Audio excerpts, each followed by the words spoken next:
as we do as airmen, we bring attitude to the fight. It's one of our biggest weapons.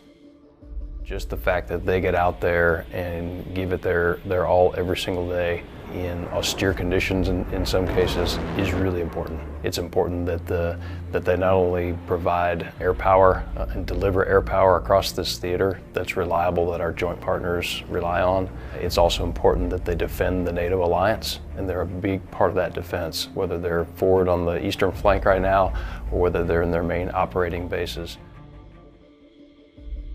What I really see 3rd Air Force right now is a way to bridge some of the things that the staff is working on across the staff, operations, plans, intelligence, and making sure that the voice of the wing is heard within the staff so that they understand the realities of what our airmen are working with on the ground, whether it's in Africa or Romania or the UK, wherever it is. As well as understand the context and the higher headquarters thought process, and be able to communicate that down to the wings, both the wing commanders and all the way down to the youngest airmen. It's not lost on me that in many cases we're asking them to do really, really tough jobs. And we're asking them to do it not often resourced to 100% or manned to 100%. You know, the challenges that 3rd Air Force is facing is really the same challenges that the command is facing. And so as we look as the operational environment and the strategic environment, for that matter, has changed a great deal over the past year from where we were a year ago with primarily Russia's invasion of Ukraine. NATO looks different. Our role in NATO looks different. How we support Ukraine and compete against a near peer adversary like Russia, as well as learn from what's happening and be able to provide support is drastically different. And so the challenge is how to plan for the long term of that and create sustainable ways to do that while maintaining the cohesion of the NATO alliance.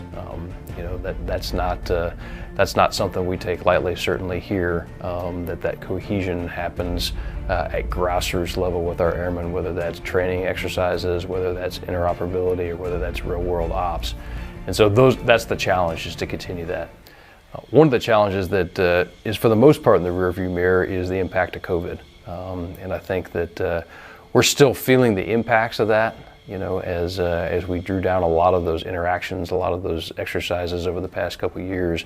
Getting those ramped back up is something that is really important, and prioritizing that. Because at the end of the day, there's only so many hours in the day, and there's only so many resources and so much bandwidth for our wings to really invest our time and our money and our resources in areas that have big dividends. I'm happy to be in command of 3rd Air Force right now. A great mission, great theater, awesome group of airmen. Thanks for what they do every day.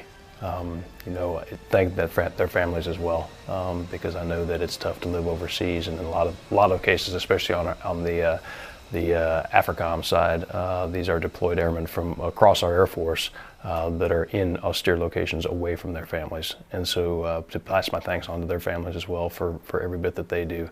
It's significant, especially overseas. Cujo 5-1, this is Stalker. Stand by for information.